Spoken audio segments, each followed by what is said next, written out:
Querido irmão, querida irmã, bem-vindos mais uma vez ao canal Liberdade Mental. Esse canal que me dá muito prazer em compartilhar os meus estudos, os meus pensamentos, as minhas convicções a respeito da espiritualidade, a respeito da Bíblia e dos segmentos religiosos, que são importantíssimos para a nossa vida.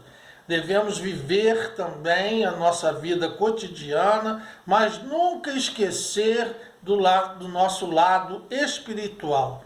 A nossa vida espiritual é muito importante, por isso ela requer cuidados e cuidados especiais. Hoje eu quero falar também, para introduzir o meu assunto, sobre uma coisa muito linda, muito importante, muito maravilhosa, que é o quê? O ato de adoção. Quando você adota uma criança, um menino, uma menina, quem tem esse gesto de adotar, quem pode adotar, tem disponibilidade, condições financeiras para adotar, é algo maravilhoso, algo muito nobre e muito bonito. Algo tão forte, tão bonito, que estende-se até para o mundo animal. Existem animais que adotam e adotam até além da sua própria espécie. Olha como os laços de amor são extremamente fortes, mais fortes até, muitas vezes, do que laços biológicos e laços sanguíneos. Os laços biológicos e sanguíneos também são muito importantes, mas o amor vai até além de laços biológicos e sanguíneos. Por isso, deixando bem claro o meu sentimento a respeito de adoção, eu quero trazer uma reflexão a respeito disso na Bíblia. Deixando também claro que muitas vezes uma criança está em situação de ser adotada. Por quê? Qual é o motivo que se tem crianças para serem adotadas? São vários os motivos. Os principais motivos são, muitas vezes essas crianças tiveram uma tragédia em sua vida, perderam seus pais biológicos por um acidente, por doenças, e eles morrem e deixam seus filhos à mercê de serem adotados ou serem cuidados por outras pessoas. Ou então nada mais também do que uma irresponsabilidade por parte dos pais. Muitas vezes não é porque morreu, é porque é um irresponsável e não cria os seus filhos, não cuida dos seus filhos, abandona os seus filhos. Muitas vezes é por abandono e maus tratos. Deixando bem claro o meu sentimento, que aprovo totalmente os laços de amor e de carinho que se dão o nome de adoção, eu vou entrar agora em um texto bíblico que diz o seguinte: 1 João capítulo 3 nos diz assim: vede quão grande caridade tem nos concedido o Pai, que fôssemos chamados filhos de Deus. Por isso o mundo não conhece, porque não conhece a Ele. Amados, agora somos filhos de Deus e ainda não é manifestado o que havemos de ser, mas sabemos que, quando Ele se manifestar, seremos semelhantes a Ele, porque assim como Ele é, o veremos. Bonito, né? Texto bonito. Bonito, mas traz uma pergunta muito séria. Traz um pensamento ao meu coração. E muitos textos semelhantes a esse confirmam o que está escrito em 1 João capítulo 3, que é Gálatas capítulo 4, Efésios 1:5, Romanos 8:31, Romanos 8:14, 17, e por aí vai. 1 João 3:8 também continua falando essas coisas sobre a adoção, né? E eu sou contra esse versículo. Eu sou tido como um homem polêmico. Eu sou tido como um homem que não se contém com a Bíblia, não aceita a Bíblia como ela é. Mas eu não posso aceitar um pensamento de João Ah, mas não é um pensamento de João, é revelação divina. Tudo bem, já que é revelação divina, tem que ter uma explicação. A explicação é óbvia. Se você hoje, seu pai chega para você e fala, não sou seu pai biológico, eu sou seu pai adotivo. Olha, eu não sou sua mãe biológica, eu sou sua mãe adotiva. Beleza, papai. Beleza, mamãe. Obrigado por terem me adotado. Sou grato a vocês. Mas uma pergunta fica no ar. Quem é meu pai biológico? Por que eu precisei ser adotado? É uma pergunta relevante, não é verdade? E a pergunta que eu quero te fazer agora é essa. Se agora Deus usou de misericórdia para conosco e nos adotou, quem era nosso pai antes? Quem era? Antes de sermos adotados, quem era o nosso pai? Quem nos deu origem? É uma pergunta, não é? Ah, não, mas você está misturando. Nós sempre viemos de Deus. Foi Deus que nos criou. Só que como nós fizemos bagunça, pecamos, né? Aí ele não quis mais que nós fôssemos filhos dele. Nos tornamos criatura.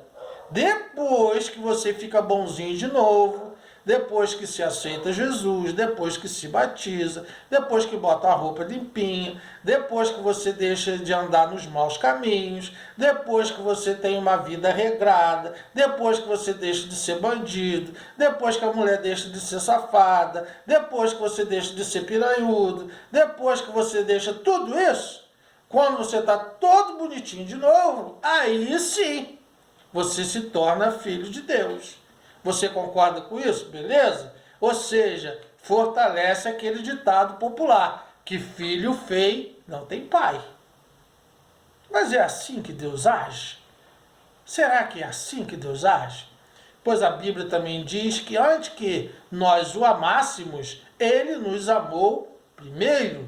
Ou seja, essa é a ordem natural do amor entre pai e filho. Muito antes do meu filho me amar, eu o amei, porque eu conheci primeiro, ele nem tinha noção que era meu filho, nem tinha noção da existência dele, eu já o amava, e não precisei nem esperar que ele nascesse, ele no ventre da mãe, eu já o amava.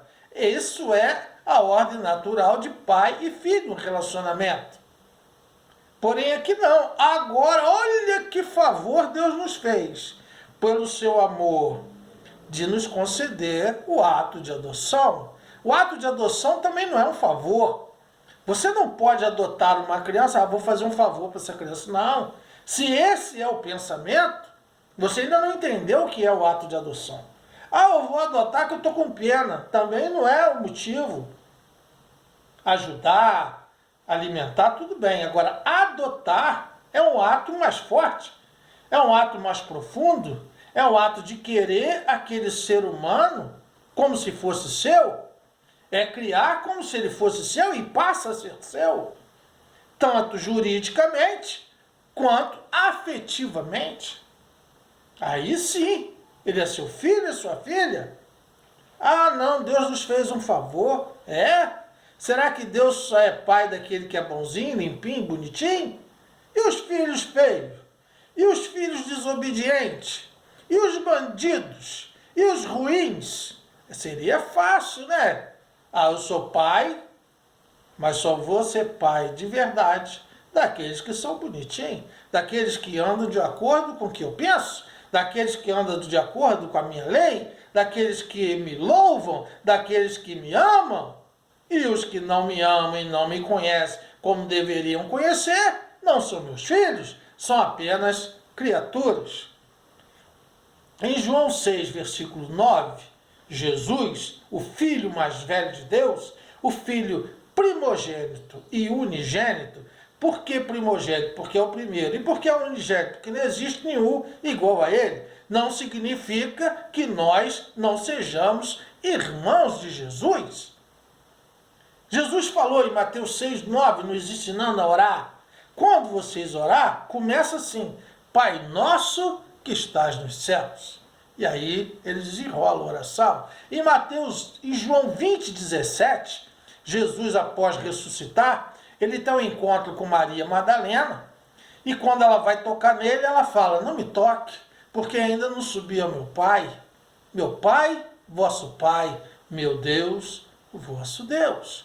Aí talvez você diga, o fato de Jesus, por amor, nos chamar de irmãos, não significa que nós somos procedentes do mesmo pai, quando também existe filhos biológicos e existe um filho adotado, ambos chamam o seu pai de pai. Não é por isso que nós não nos tornamos filhos. É um argumento. Porém, Jesus falou Pai Nosso. Porém, Jesus falou meu pai, vosso pai. Não é? É um pensamento. Eu não acredito nessa palavra da maneira que está escrito aqui. Eu acredito que sim, que Deus assume os seus filhos, independentes que eles sejam crentes, independente que eles sejam evangélicos, independente que eles sejam católicos, que eles sejam bandistas, que eles sejam do candomblé, que eles sejam muçulmano, que eles sejam qualquer coisa, que ele não tenha religião nenhuma, que ele seja hétero, que ele seja gay, que ele seja negro, que ele seja branco, que ele seja amarelo, que ele seja bom, que ele seja ruim, que ele seja do bem ou que ele seja até um bandido. Todos nós somos filhos de Deus. Existem filhos obedientes e filhos desobedientes.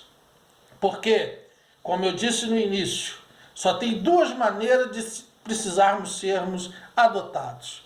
Ou os nossos pais biológicos morreram, ou eles são irresponsáveis. Em qual desses cabe Deus? Deus morreu ou é irresponsável? Apesar que, aparentemente, muitas vezes, ele parece relapso com algum dos seus filhos. Porém, não é essa a questão de hoje. Esse foi o programa Liberdade Mental, onde trouxe algo para você raciocinar, estudar, pensar e refletir. Se você concorda comigo ou não, isso já é outra história, pois eu costumo dizer que sou apaixonado por uma frase muito bonita, que diz assim: discordo de você plenamente, porém luto ao teu lado até a morte, pelo direito que você tem de discordar de mim. Que o Senhor te abençoe, te guarde e te dê a paz.